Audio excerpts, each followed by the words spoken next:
Imagine you need a ladder to reach a window 20 feet up. Today you will understand the Pythagorean theorem and see a visual proof that makes the rule stick forever. Start with any right triangle, the corner angle exactly 90 degrees. Label the shorter legs A and B, the long side facing the right angle is C. Build a square on each side, every side of the square matches the triangle side length.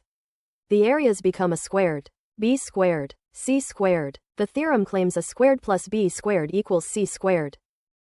To prove it, draw the big square on C. Then cut it into 4 matching right triangles and a tiny tilted square in the center. Slide those 4 triangles outward so their legs meet. They leave a new square gap that is exactly a squared.